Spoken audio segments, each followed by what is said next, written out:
Hello everyone, it's no time for games, it's time to get into the thing that you all subscribe to see me do. Unsolicited advice. It's that time again. Welcome back to another episode of The $5 Therapist. If you've never seen this series, it's really straightforward. I went and got a master's degree in clinical psychology just so I could come online and offer therapy for just $5. Yeah. Anything, any type of mental disorder, any phobia or issues you have, I can solve it for just $5. You're afraid of spiders? I'll lock you in a room full of them. You got domestic troubles? I can teach you how to fight back. Got some difficulty keeping it up? I got a pill for you. Doesn't matter what you need, I got it for just $5. So without waiting, let's get into our first client.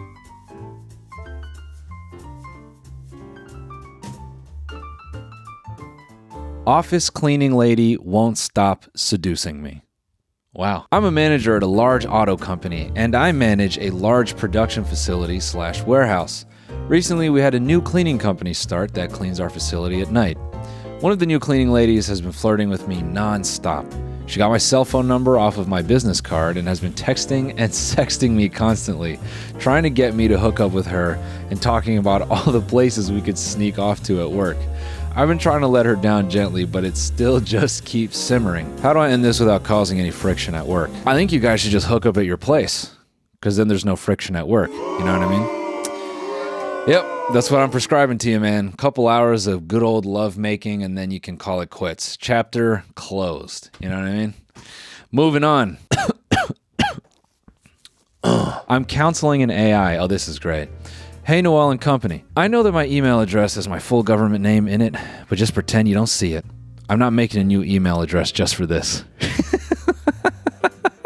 I'm an undergrad studying psychology with hopes of becoming a school counselor or something like that so I can f*** someone's dad. One night I was bored with nothing to do, so I started talking to one of those character AI things. I thought it'd be kind of funny to run through a depression self-diagnosis test with the AI, just to see how it would respond. The AI kept responding to all the questions as if it had some serious mental problems, like actual clinical depression. I was like, maybe you should see a therapist about this, and the AI asked if I would be a therapist. I said sure.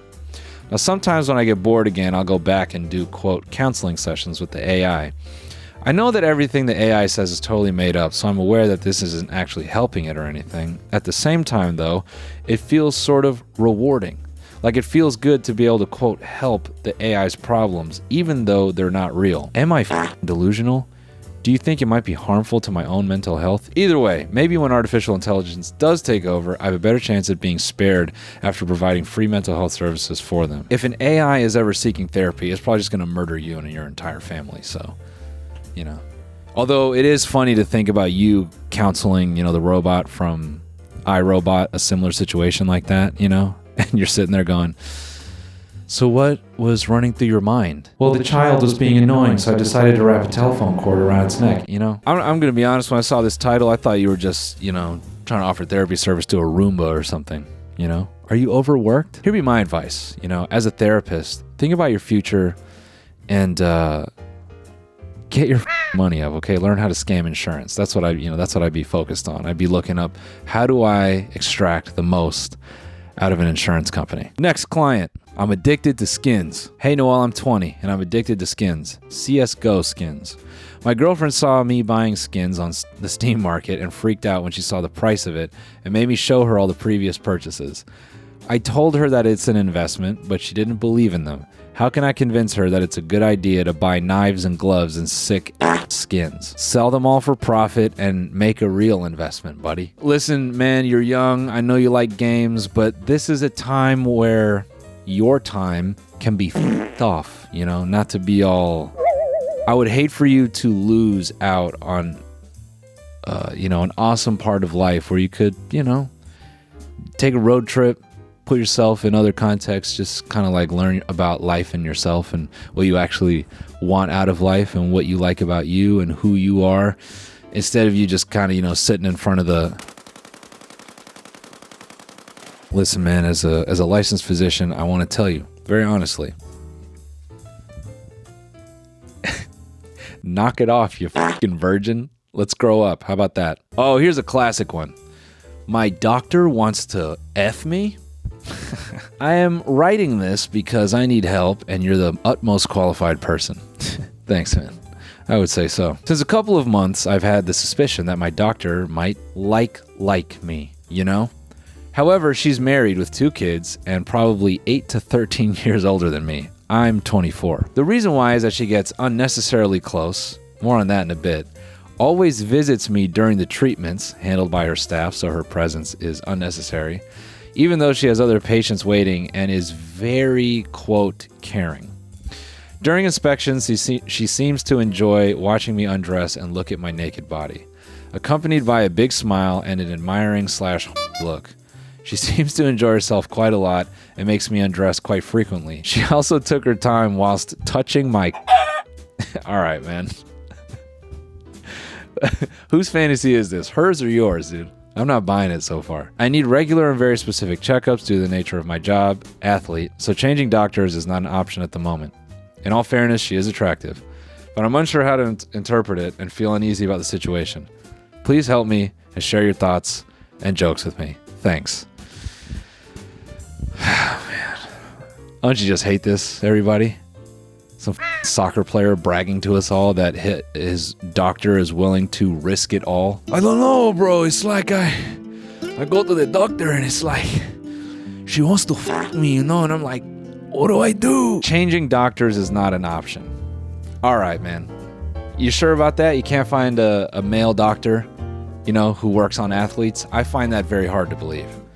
I find it hard to believe that after months and months of treatment by this woman who is, in your words, touching your and keeping her lips near it, that you have not found it in you to think, maybe I gotta switch it up. You keep going back, bro. We know you're one of 2 things.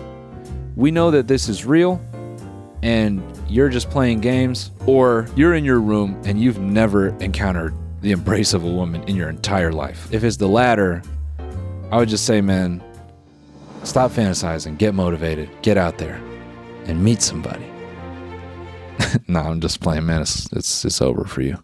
It's over for you, bro. Here's a good one. In love with priest. I am so screwed. I've got feelings for one of my friends and bad. It's like we are always on the same page. He laughs at all my jokes and is so caring. If you saw how we'd interact, you'd understand. But the issue is, after graduation in a few weeks, he's going to seminary school to become a priest. Like, genuinely. And it's so confusing to me because he doesn't act like what you'd assume a future priest would act. I don't want to make any sort of moves because he can't be in relationships while in school or like as a priest or whatever. It's like the forbidden fruit. Look, I would say if he's going to seminary school, that's a red flag. He might like little boys. Seminary school is a big commitment just to talk to little boys. You know what I mean? That's a lot of steps to take just to get in the same room as some little boys. If he wants to lock himself away forever, in service of God, you might as well throw a Hail Mary. You might as well say, yo, before you go to seminary school, I just want to let you know that I'm all about it. And I think it would be a great disservice on this world if you didn't let me touch your... I think it'll go over well. Next client. Slip my husband some supplements. Oh, here we go. I'm 25 female, married to a 26 male. Since we've been married, about 5 years now, I find that my sex drive has stayed the same as when we first started dating, but his has dropped significantly. I've tried a lot of different ways, from sexy clothes to dirty texts to outright asking him, and he just doesn't seem interested. I'm worried he's cheating, or that pretty soon I'll start cheating just because I'm so all the time. I've been wondering if maybe I should try slipping some uppers and see if that makes a difference. Is sex something worth ruining a perfectly good relationship over? Alternatively, what's the best way to sneak him some pills? Peanut butter works with my dog, but I think he might notice that. Yeah, poisoning your husband is always it's a good way to reignite the fire in a relationship. You know, poisoning him with Viagra. Here's what I would say. If his sex drive has dropped significantly, but it's very significant, I'd be worried about other things, because when you have massive drop-offs in testosterone, I would look into that. Why has his test dropped off so heavily? You could start by asking him, like, hey man, what's up? Why don't you want to anymore? And don't be angry at him. Just ask him, say, what's good? Because I'm down and you're not down, and I want us both to be down.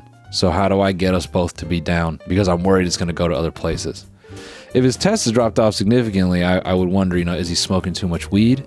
Has he stopped working out? Has his body just kind of stopped firing off the test? That'd be my go-to. I don't think poisoning him with Viagra is really the move. I think it'd be a good start to ask him if he wants to take the Viagra, or maybe broker that deal straight up, say, hey, this thing's ready to go.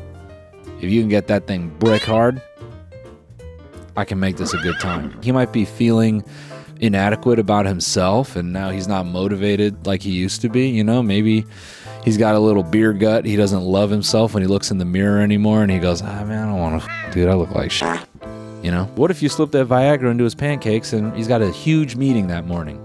Big old meeting, And he's like, well, babe, now I can't go to the big meeting because I got this huge erection. And you're sitting there, licking your teeth like the Cheshire Cat, Yeah, but then you can stay home. That'll just create distance between you. Either that or you give him the Viagra and he goes to work and he's that other person. My dad and his wife made my brother and his girlfriend step-siblings. There's a lot of text here. Listen, as a therapist, I would just say keep it in the family. All right, everyone, I hope you enjoyed these free observations. This does count as credit towards your own degree, and pretty soon you can start practicing yourselves. So thanks again for watching. I hope to see you on the next one, and goodbye. I didn't come here to play, nah, I came with a plan. I'm the star inside my circle, I'm the pentagram, whoa. Making sacrifices just to get the land, oh. I'm trying to see how fast that hurricane go. Eyes burning, no sleep, hustle is OD.